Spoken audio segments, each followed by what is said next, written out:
El ciclo de la urea. ¿Recuerdan el ciclo de la urea? Nosotros, a ver, cosas súper importantes del ciclo de la urea que comentamos. Creo que una de las cosas referentes es, primero que ocurre, comienza la mitocondria, en un momento pasa al citoplasma. Que el sustrato es amoníaco, más dióxido, bicarbonato, vale cualquiera de los dos, es la expresión de lo mismo. Que se necesitaba ATP, ¿recuerdan? La enzima era la carbamil fosfato sintetasa 1 para formar carbamil fosfato. Esta es la enzima regulable del ciclo de la urea a través de una molécula que se llamaba N-acetilglutamato, ¿sí? Que venía del acetil-CoA más el glutamato. ¿De dónde viene este amoníaco? La degradación del glutamato. Por ejemplo, del glutamato a través de la glutamato deshidrogenasa. ¿Estamos de acuerdo? Es esquemático, faltan cosas, estoy poniendo directo. ¿De dónde más?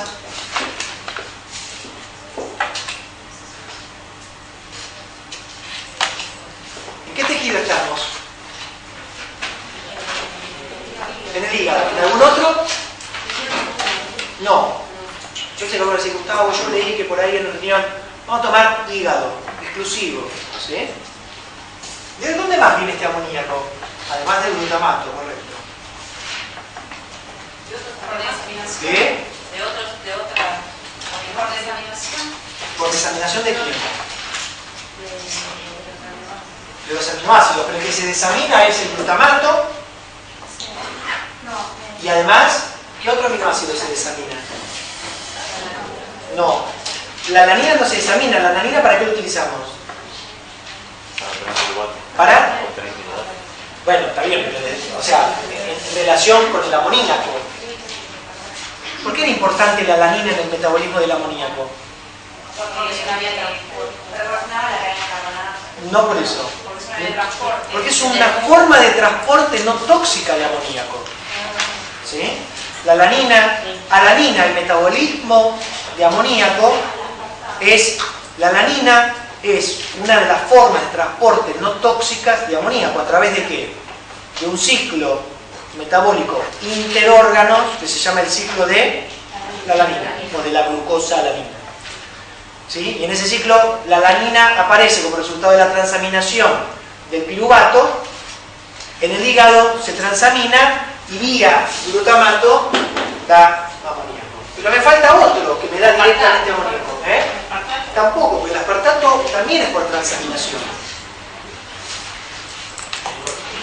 Menos. Es metabolismo del amoníaco. O sea que hay que virgulizar en forma no tóxica este amoníaco para que este amoníaco acá haga el ciclo de la urea. ¿Cómo? ¿Quién dijo? ¿Eugenia? ¿Araceli? Bien. Glutamina. Glutamina a través de la glutaminasa. ¿Qué es la glutamina en el metabolismo del amoníaco? La otra forma de transporte no tóxica.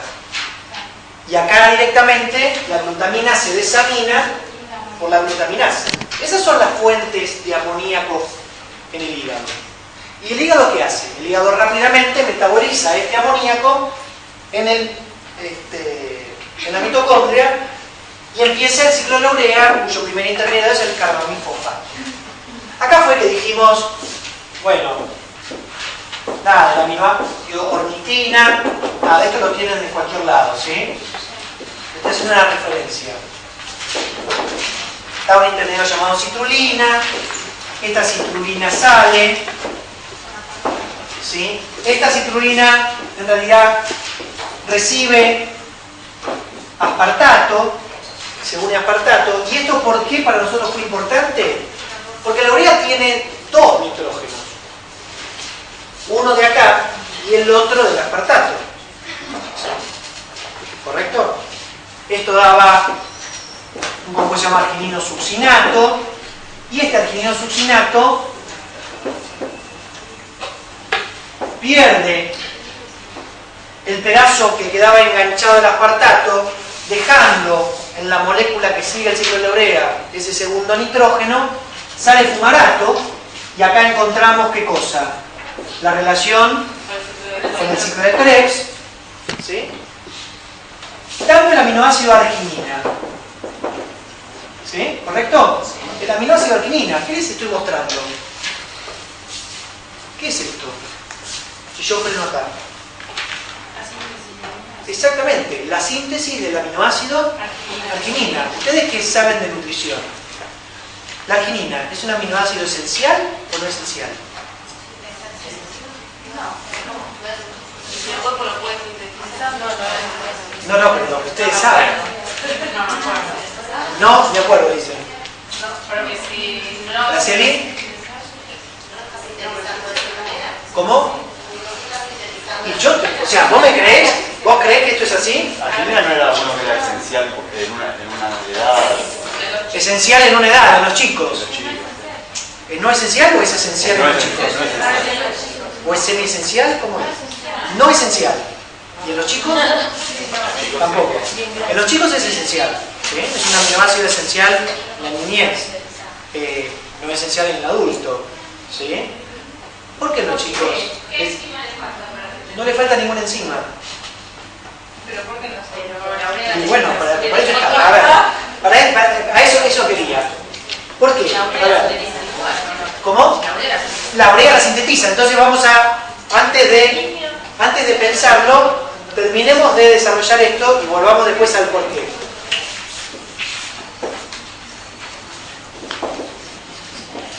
La enzima arginasa, que se expresa exclusivamente en el hígado, y esa es la razón por la cual el hígado es el único tejido que produce urea, lo que hace es forma urea y ornitina. ¿Sí? Ahí se cierra el ciclo. Correcto. Ahora volvamos a pensar cuál puede llegar a ser una explicación del porqué de la arginina esencial en los chicos. ¿Falta en los chicos alguna enzima de esta? No, porque urea sintetiza. O sea, no es un problema de falta la vía. Y entonces, ¿por qué otra cosa puede ser esencial en una aminoácido?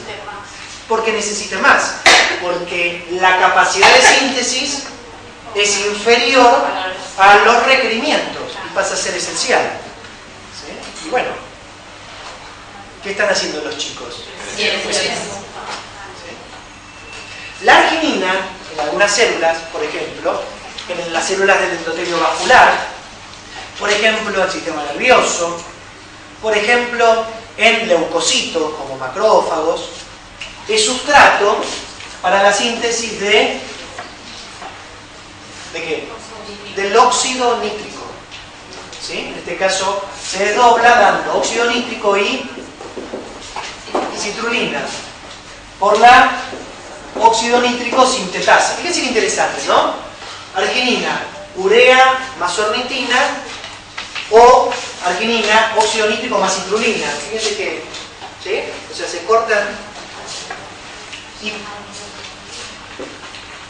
óxido nítrico, ¿sí? De ahí viene el arginina. O sea, la arginina tiene varios usos más allá de ser aminoácido de proteínas. Indudablemente en los chicos los requerimientos son mayores que lo que me pueda quedar de acá, porque se imaginan que el objetivo fundamental es urea, no hay que sacarse del medio de eso, entonces óxido nítrico, ¿sí? Óxido nítrico como neurotransmisor, por eso el sistema nervioso, óxido nítrico como regulador de la presión, ¿sí? Del proceso de vasodilatación, vasoconstricción, en realidad es el vasodilatador más importante a nivel del endotelio vascular, óxido nítrico como un radical libre que daña, producido por leucocitos, ¿sí? A nivel del sistema inmune, ¿sí? A partir de la están descritas fallas para cada una de las enzimas del ciclo de la urea. ¿Sí? ¿Cuál es la consecuencia así clara que uno observa ante la falla de cualquiera de las enzimas del ciclo de la urea?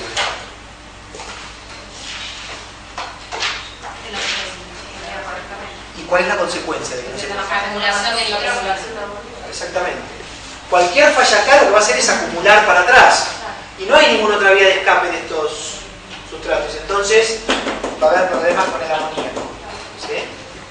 Bien.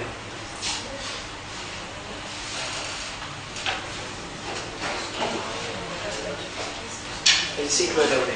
¿Correcto?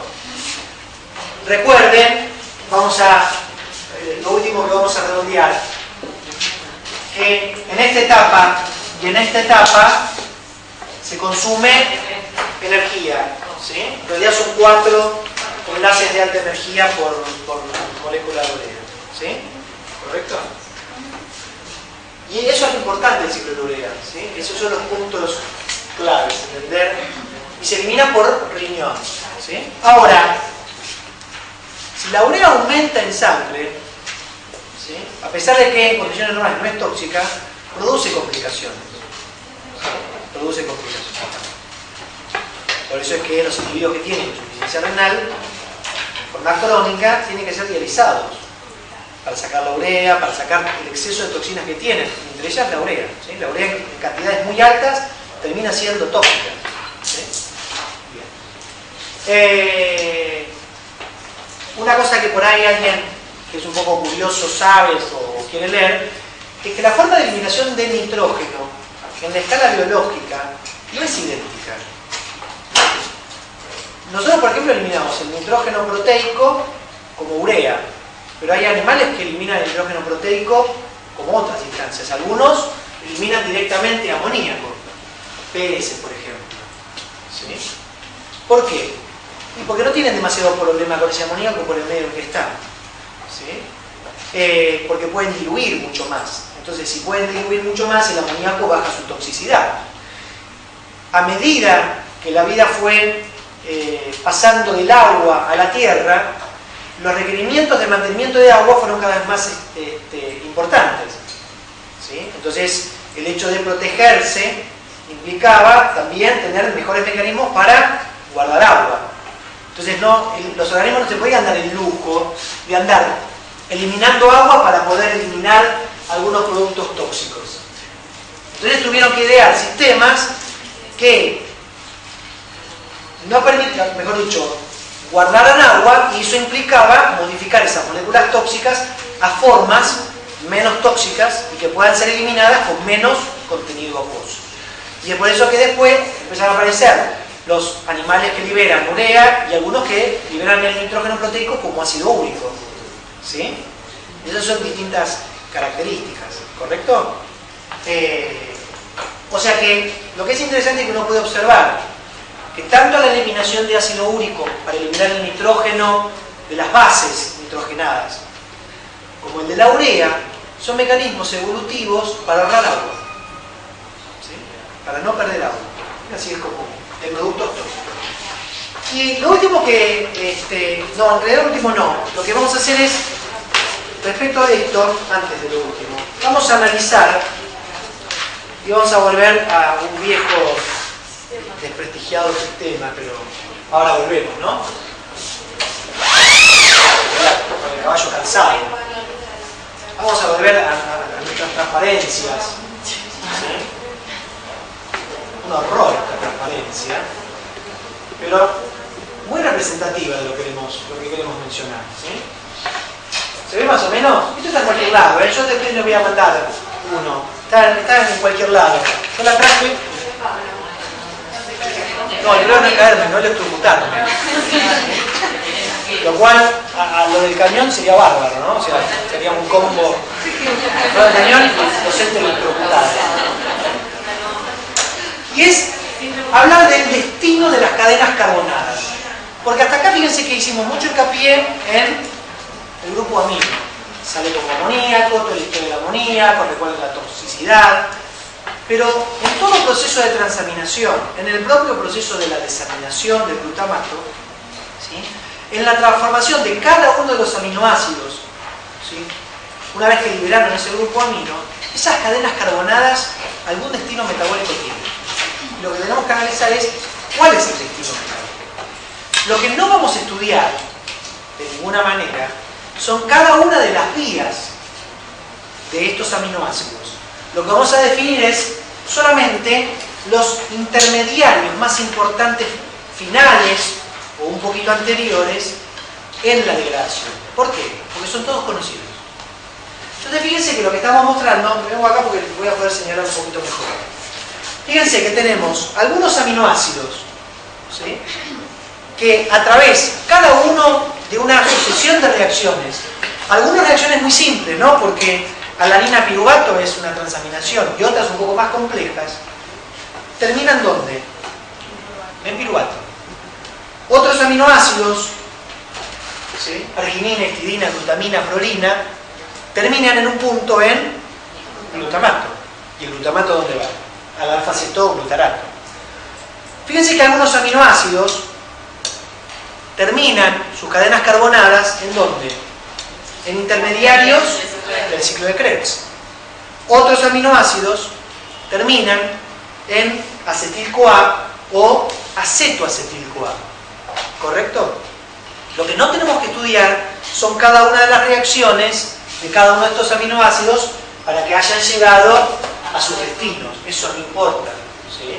Salvo que alguien se quiera desquiciar o quiera entrar en una situación así maníaca obsesiva, puede empezar por esto, ¿sí? Pero sí, acetoacetil-CoA es el mismo acetoacetil-CoA que necesitamos o que participa en qué proceso. En la síntesis de colesterol, ¿dónde más? En la de ácidos grasos, pero no libre.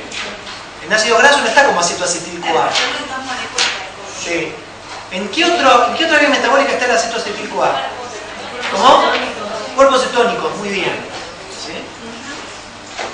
Entonces, lo que yo quiero que rescatemos, y para eso en realidad lo único que tenemos que hacer es pensar.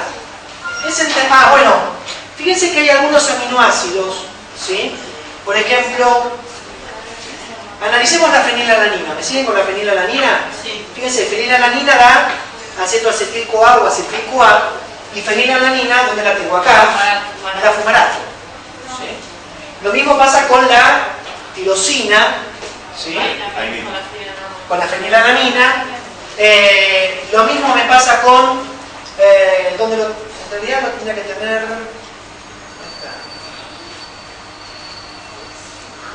con la isoleucina, también pasa, ¿sí?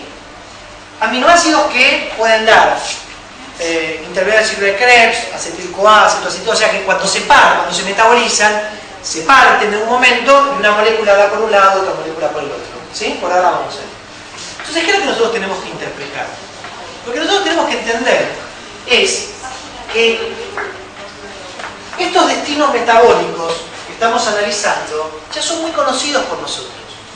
Entonces, sabiendo que un aminoácido, su cadena carbonada termina siendo piruvato, automáticamente podemos predecir qué es lo que va a suceder con esa cadena carbonada. De la misma manera que si decimos que un aminoácido como la fenilalanina, parte de su cadena carbonada termina dando acetil-CoA, podemos definir cuál es el destino metabólico de ese acetil-CoA.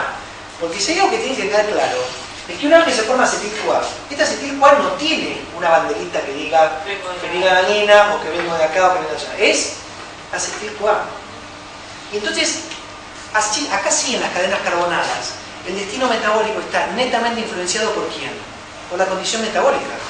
No es lo mismo el destino en ayuno que el destino en saciedad. ¿Se entiende? Y eso es lo que yo quiero que analicemos.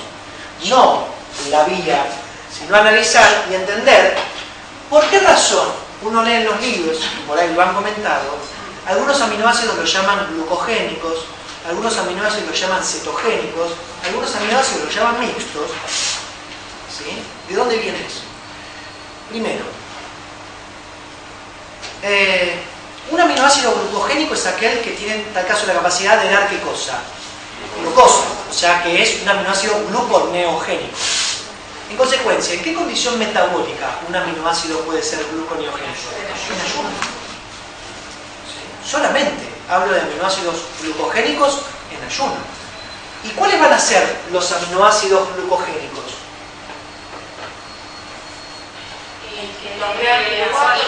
Todos estos que dan piruvato, porque obviamente el piruvato, ¿cuál más? No, pésimo. Nunca. Porque dijimos que nunca a partir de acetil-CoA puedo construir glucosa. Así que nunca estos aminoácidos que dan acetil-CoA van a ser glucogénicos porque a partir de acetil-CoA no fabrico glucosa. Oxalacetato. Los que llegan al ciclo de Krebs también van a ser glucogénicos porque terminan siendo oxalacetato. ¿Sí? ¿Entienden? Eso van a ser. O sea que tenemos, si ustedes se fijan, hay algunos aminoácidos que son glucogénicos puros. ¿Qué significa puros? Que de acuerdo a su cadena carbonada donde terminó, solamente van a ser utilizados para dar glucosa. ¿En qué situación metabólica? En ayuno. Otros aminoácidos los llaman cetogénicos. ¿Por qué los llaman cetogénicos? Porque sus cadenas carbonadas estarán en los cuerpos cetónicos. ¿Cuál es el sustrato para la síntesis de cuerpos cetónicos? ¿El acetil-CoA o el acetoacetil-CoA? ¿En qué situación metabólica? En ayuno. Cuerpos cetónicos en ayuno. ¿Queda claro? Sí. Entonces, ¿quiénes serán aminoácidos cetogénicos? Todos aquellos que vengan acá. Fenilalanina, tirosina, leucina, lisina, triptofano. ¿Correcto? Son cetogénicos. Y algunos aminoácidos, en su proceso catabólico, se parten. Y entonces tienen, como habíamos visto, ¿no? Fíjense, fenilalanina y tirosina. Una parte en ayuno es cetogénica. Y una parte en ayuno, ¿qué es?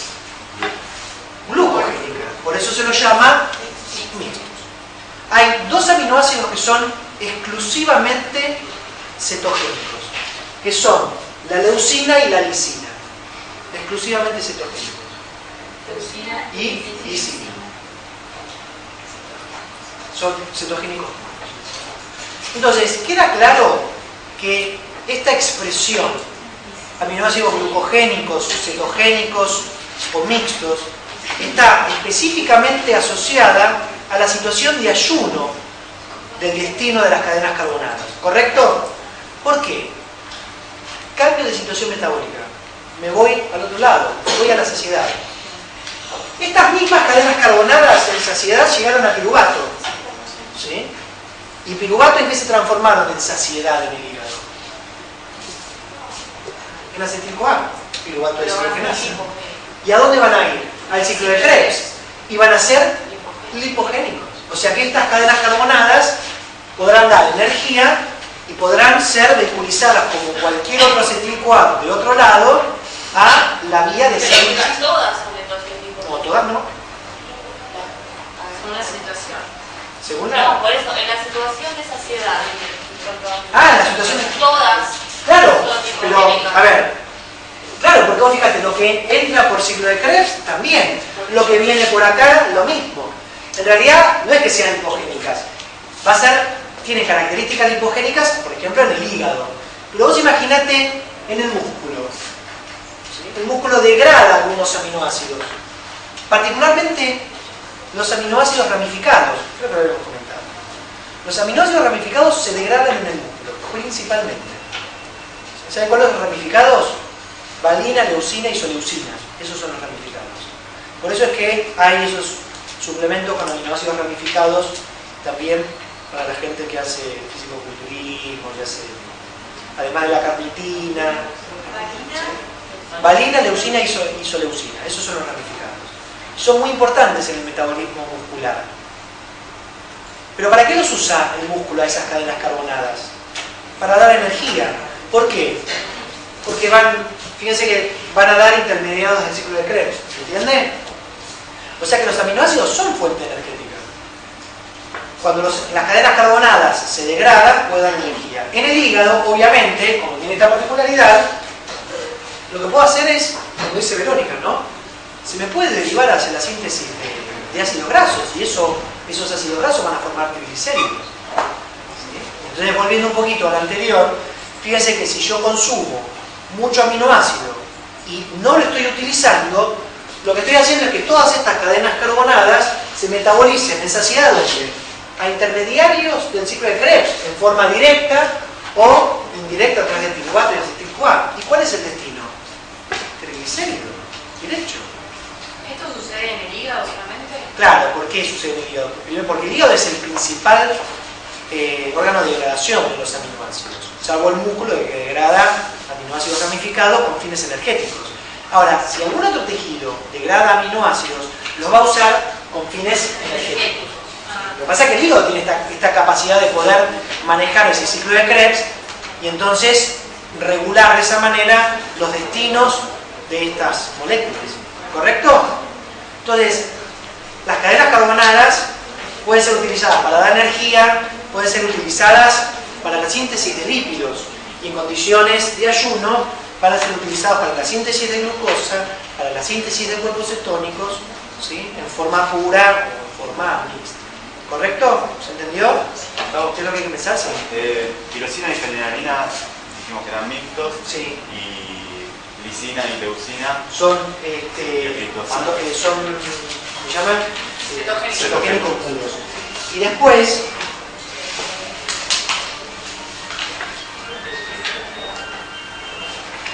La isoleucina también es mixta. sí, la isoleucina, ahí tenemos. Fenilalanina, tirosina, triptófano y isoleucina. ¿Sí? Esos son los que son mixtos. ¿Correcto? Todos los demás son glucogénicos. ¿Correcto? O sea, en tal caso, si uno quiere acordarse de algo, se acuerda de esto y listo. ¿Sí? Y los demás. Los demás son los demás.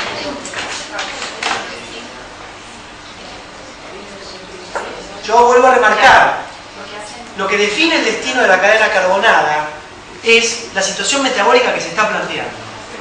¿Correcto? Y eso es lo importante para poder entender. Las cadenas carbonadas también se pueden utilizar para la síntesis de aminoácidos. Claro, totalmente. ¿Y en qué situación? Y en una situación en donde el cuerpo necesite esos aminoácidos. O sea, el piruvato lo puedes utilizar para sintetizar la alanina, si el cuerpo requiere alanina. El alfa-cetoglutarato si necesita glutamato. Sí, porque las transaminasas permiten esa situación. No, de los esenciales no. Pero, si yo aporto, ¿por qué de los esenciales no? Porque yo lo que no puedo sintetizar son las cadenas carbonadas. Pero si yo tengo el cetoácido correspondiente, sí lo voy a poder transaminar y lo voy a poder sintetizar. Pero para eso tendría que comer, ¿qué cosa? Esas cadenas carbonadas. ¿Sí? Pero bueno, eso. Bien.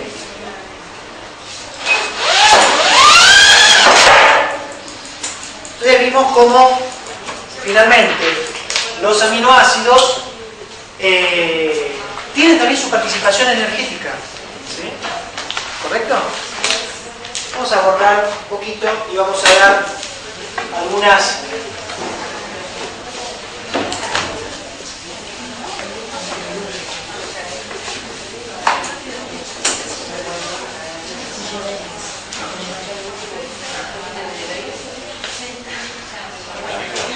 ¿se acuerdan que creo que una de las primeras cosas que comentamos cuando empezamos a hablar de aminoácidos fue que en realidad, si bien los aminoácidos son las unidades básicas para la síntesis de proteínas, no era su única función.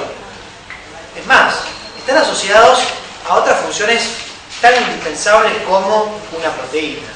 Entonces, veamos un poco cuáles son las otras funciones de los aminoácidos, ya no como unidades poliméricas, sino cada uno en particular.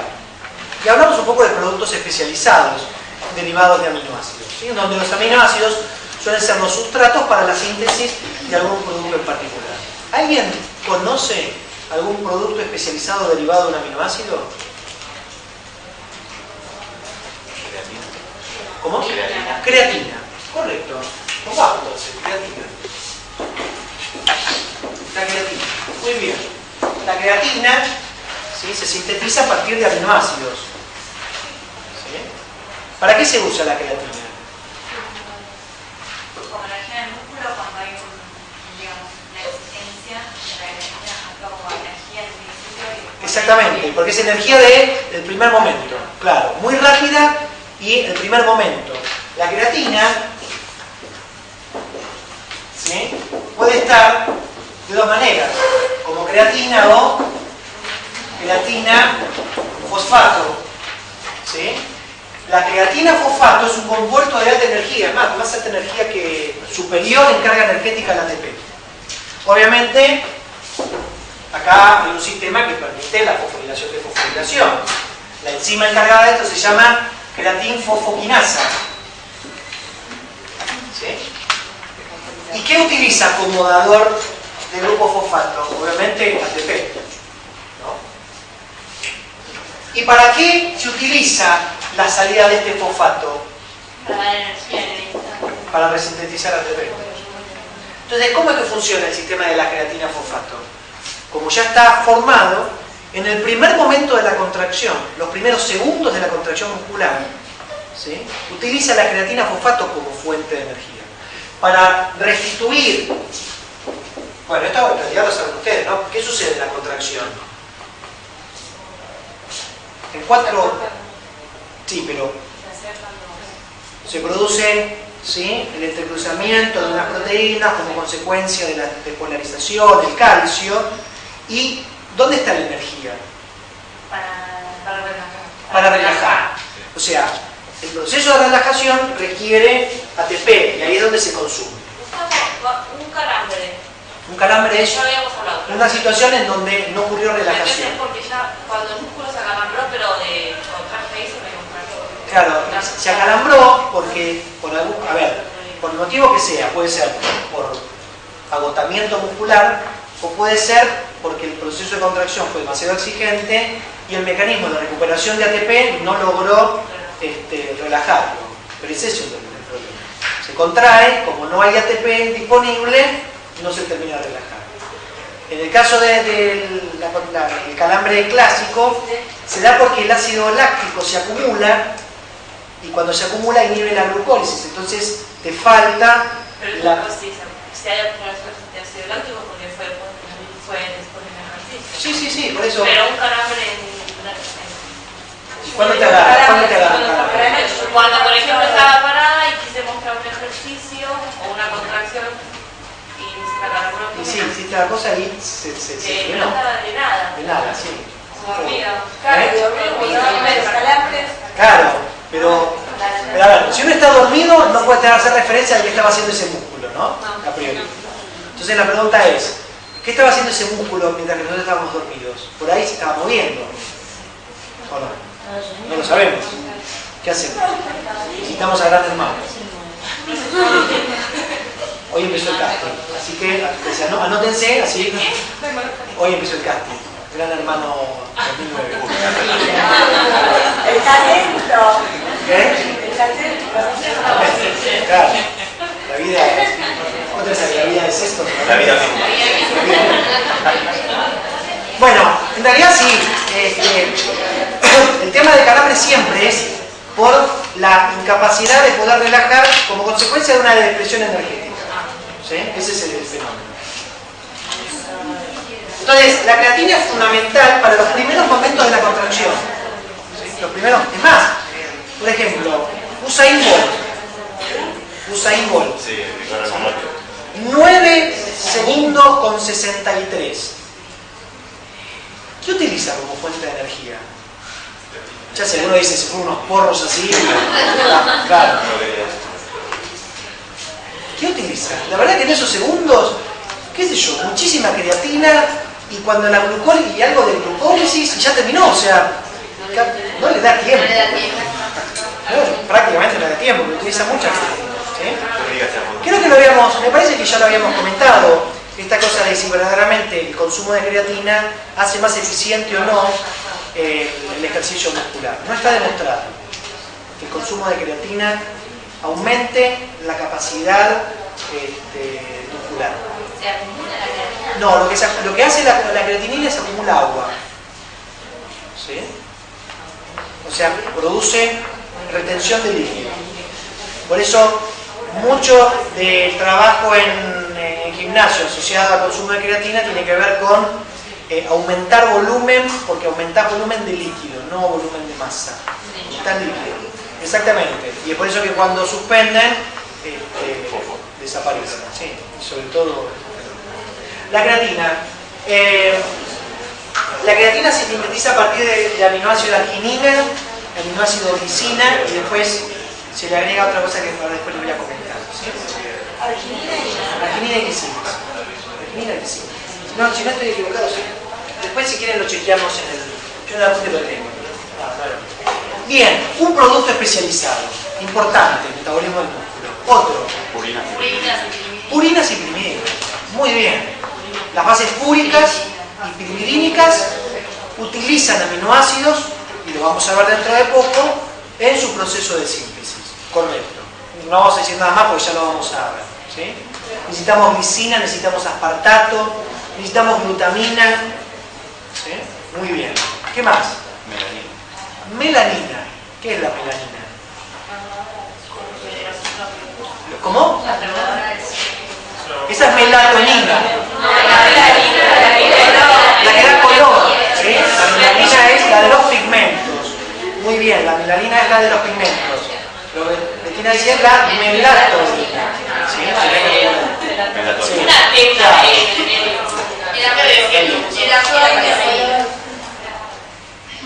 Aprovechando que salió la palabra melanina, vamos a hablar en realidad de una familia de compuestos que derivan de un mismo aminoácido, un aminoácido muy versátil, que es el aminoácido tirosina. ¿Sí? Y si quieren, lo que podemos hacer, antes de ver qué podemos hacer con la tirosina, digamos de dónde viene la tirosina. De la fenilalanina. ¿Sí? La tirosina viene de la fenilalanina a partir de una enzima que es una fenilalanina hidroxilasa. ¿Sí? ¿Por qué hidroxilasa? Porque la fenilalanina tiene un anillo aromático y la tirosina tiene el grupo oxidrilo. ¿Sí? Y por ejemplo, por el catabolismo del triptofano también teníamos... Bueno, pero me parece bárbaro. Ahora, después mencionamos todo. Bueno, ¿Sí? pero eso es el mismo... No, y lo anotamos para que... Acá, triptofano, ¿sí? Para no olvidar. ¿Correcto? Fenilalanina hidroxilasa. ¿Por qué menciono esto? Por una cosa muy importante. Por ley nacional, a todo niño nacido se le debe hacer el análisis para fenilcetonuria. Para fenilcetonuria. Por ley. ¿Por qué? ¿Qué es la fenilcetonuria? La fenilcetonuria es una enfermedad por deficiencia de la fenilalanina hidroxilasa. En consecuencia, los bebés nacen sin esta enzima y no tienen la capacidad de metabolizar la fenilalanina en tirosina. Alguien dice, ¿el problema es que no tienen tirosina? No, porque la tirosina se puede ingerir. El problema es que se acumula fenilalanina y tiene efectos tóxicos. No se sabe exactamente de qué manera. Se sabe que algunos productos de la degradación de la fenilalanina tienen efectos tóxicos. La cuestión es que la fenilcetonuria es una enfermedad que lleva a los chicos a tener coeficientes intelectuales inferiores a 90. O sea que lo que produce es una enfermedad con retardo mental grave. ¿Y no ¿Sí? se puede revertir? ¿Cómo se cura? Escuchaste, ¿no? ¿Cómo se cura? Hacer una dieta que aporte directamente la tirosina. No está bien, no está bien formulada la respuesta. No es una dieta que aporte tirosina, porque el problema no es la tirosina. La dieta con eliminación de fenilalanina. ¿Sí? ¿Por qué? Porque cuando yo hago el diagnóstico al momento del nacimiento y establezco en forma inmediata la conducta terapéutica, que es ¿cuál? Dieta. ¿Sí? O sea, lo que tiene es una dieta con alimentos sin fenilalanina. Los chicos logran alcanzar coeficientes intelectuales muy aceptables. ¿Sí? ¿Correcto? Prácticamente, sí. Seguramente va a depender de otros factores. ¿Hace cuánto es ley? Pero, ¿cómo? ¿Hace cuánto es ley? Hace ya un tiempo que tengo. Para saber los nenes que tengo, a ver si podría... No, hace ya bastante tiempo que tengo. Se puede buscar eso. Además de la fenilalanina, de fenilcetonuria, por ley, es obligatorio hacer el análisis para galactosemia, porque ¿cuál es la conducta terapéutica? No darle galactosa. Galactosa. No, la intolerancia a la lactosa es otra. Y el hipotiroidismo. ¿Sí? En la provincia de Buenos Aires también está la fibrosis quística. ¿Sí? Eso, la fibrosis quística no se cura, pero en los otros casos está hecho por ley. Es más, había un viejo afiche que, no sé por qué lo acabo de decir, que decía, una gota de sangre salva una vida. ¿Sí? ¿sí? ¿Pero el tiroidismo? Hipotiroidismo. Hipotiroidismo. ¿Sí? Lo que se mide el TSH. ¿Por qué una gota de sangre?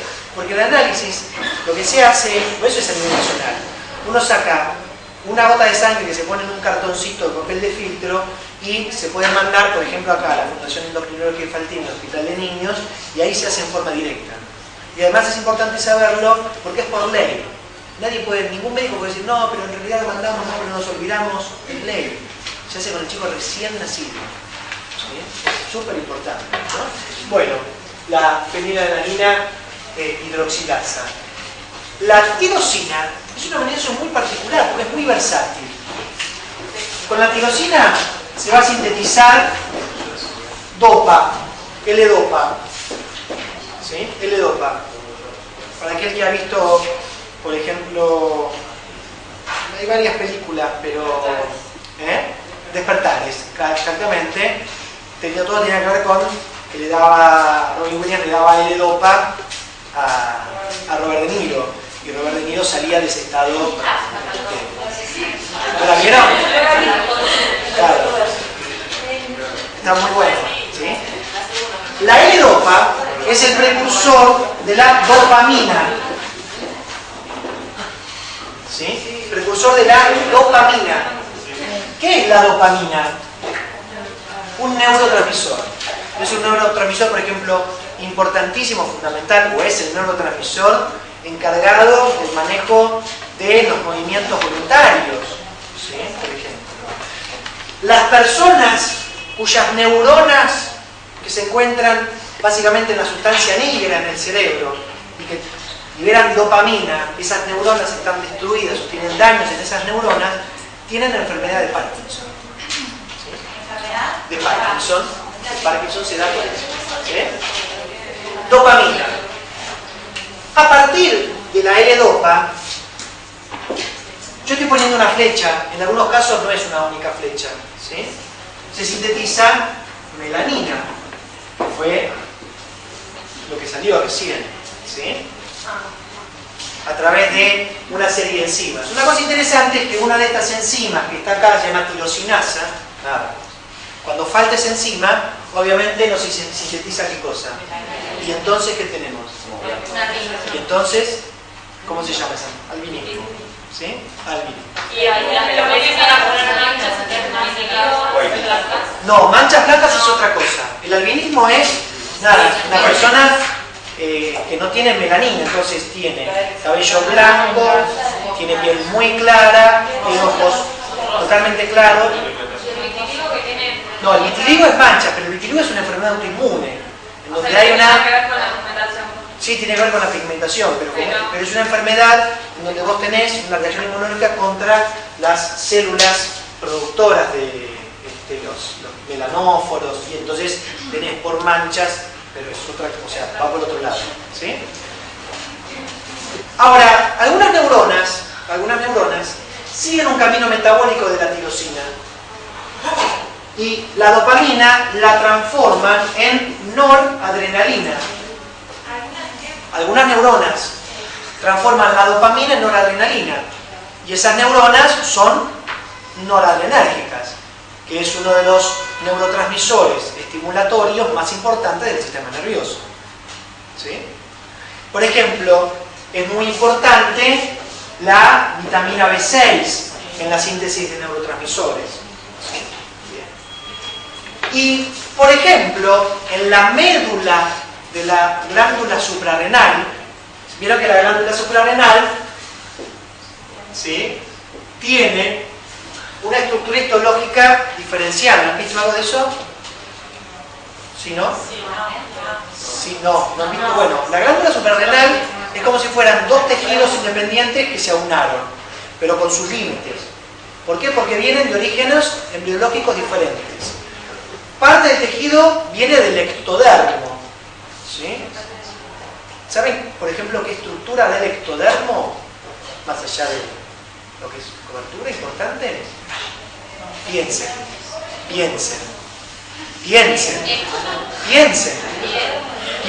utilizando el ectodermo, el sistema nervioso, claro. Está bien, ¿sí? Entonces, La médula en realidad viene de células que se desprenden del ectodermo y por eso la médula fabrica ¿qué cosa? Adrenalina. ¿Y de dónde sale la adrenalina? De la noradrenalina. O sea que fíjense que sigue la misma vía metabólica que algunas neuronas utilizan para síntesis de dopamina o de noradrenalina. ¿Se entiende? Es exactamente la misma vía metabólica. ¿Sí? ¿Correcto? Yo estoy dando algunas encima, después se pueden ver. Lo importante es entender qué es lo que está sucediendo. ¿Correcto? ¿Sí? La glándula suprarrenal, estabas ahí. La glándula suprarrenal, no, ya dije todo. Perdí, pero no. La médula deriva del sistema de células que dan origen al sistema nervioso. Por eso es que en la médula se sintetiza adrenalina, la hormona adrenalina. La vía es la misma vía que se utiliza para dopamina, ¿sí? O sea, el origen está en relación con su función, ¿sí? La tirosina es utilizada en la glándula tiroides también. ¿Por qué? Porque en la tiroides la tirosina va a ser el sustrato para la síntesis de las hormonas tiroideas, T3 y T4. ¿Sí? Estas tirosinas son las que, a las que se le agrega el yodo. ¿Estamos? ¿Estamos más o menos? Bueno, hay una proteína, ¿sí? Una proteína que se llama tiroglobulina. Esa tiroglobulina se le agrega yodo. El yodo es el que se capta.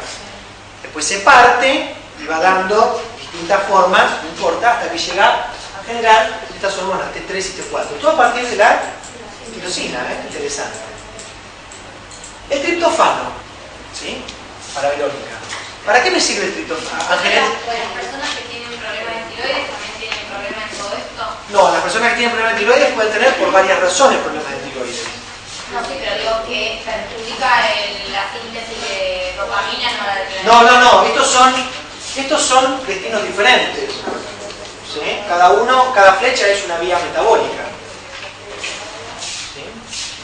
O sea, no comparten. Los que sí comparten son esto, ¿no? Esta sí es una misma vía, ¿correcto? En donde algunas neuronas se frenaron acá, otras frenaron acá, y por ejemplo, en la médula adrenal siguió hasta adrenalina.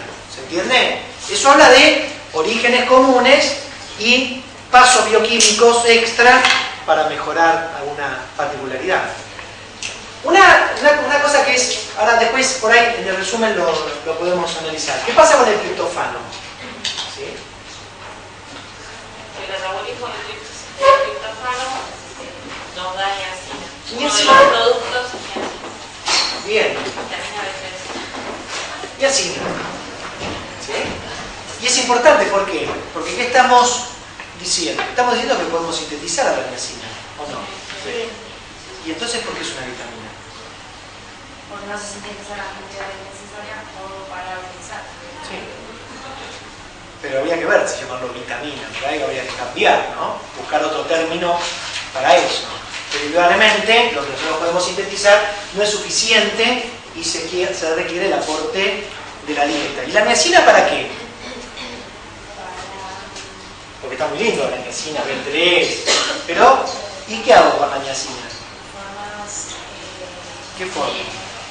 Ñatos. Para evitar la pelagra. Para evitar la pelagra, claro, pero no me sirve.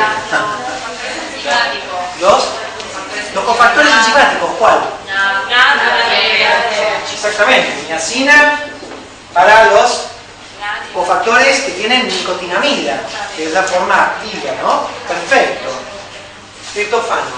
¿Qué más a partir del triptofano? ¿Ahí no?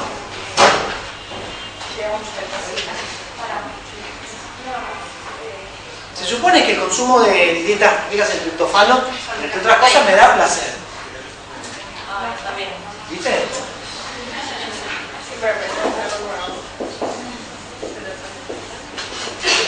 Serotonina. ¿Sí? La serotonina, un neurotransmisor con varias funciones, pero muy importante esta cosa es maneja el placer, los circuitos de gratificación, ¿sí? Los circuitos de gratificación, ¿sabes qué son los circuitos de gratificación? Son esos circuitos que de alguna manera se generan en forma cíclica que son los que definen, si ustedes quieren, los fenómenos de adicción. ¿Sí? Cuando de alguna manera a través de una señal se genera una sensación de gratificación, entonces hay que seguir estimulándola. ¿Sí? A nivel, por ejemplo, animales, son circuitos claramente conductistas. ¿Sí? O sea, al perro le hacemos saltar porque le damos de comer, vamos generando un circuito de gratificación, ¿sí? De tipo conductista. ¿Sí? Ustedes también estudian cuando hay parcialito, es bien conductista, ¿no? No necesitamos un DOI y una cosa así, porque estamos un toque más, pero yo por ahí haría la prueba, ¿no? Me sería tirar por ahí y después digo, hay evaluación. Yo creo que al fin de año uno tira y ya dice, ¿cuándo hay la evaluación? Serotonina, triptofano, ¿sí? También es muy importante el triptofano en el manejo del sueño, por ejemplo. Exactamente, porque la serotonina además regula sueño y vigilia. Y eso está comprobado, que la relación entre aminoácidos aromáticos y aminoácidos no aromáticos define claramente cambios a nivel de la regulación del sueño y la vigilia. Y entonces, el consumo de alimentos ricos en aminoácidos aromáticos, sobre todo en triptofano, no está recomendado si uno después tendría que hacer una actividad intelectual. ¿Sí? Porque es muy posible que ese aumento de aminoácidos aromáticos, sobre todo el triptofano a nivel sanguíneo, tenga una representación clara a nivel del sistema nervioso. Así que si quieren, para el día lunes, busquen alimentos ricos en triptofano, así sabemos qué comer y qué no comer. ¿Sí? Muy bien. Quiero que se percaten en algo. Dopamina, melanina, noradrenalina, adrenalina, serotonina, ¿sí? Todos tienen una denominación amina. ¿Por qué? Porque a estos aminoácidos, a estos productos, en las flechas que nosotros definimos como flechas, o sea, en su proceso de síntesis, en algún momento aparece una enzima que le saca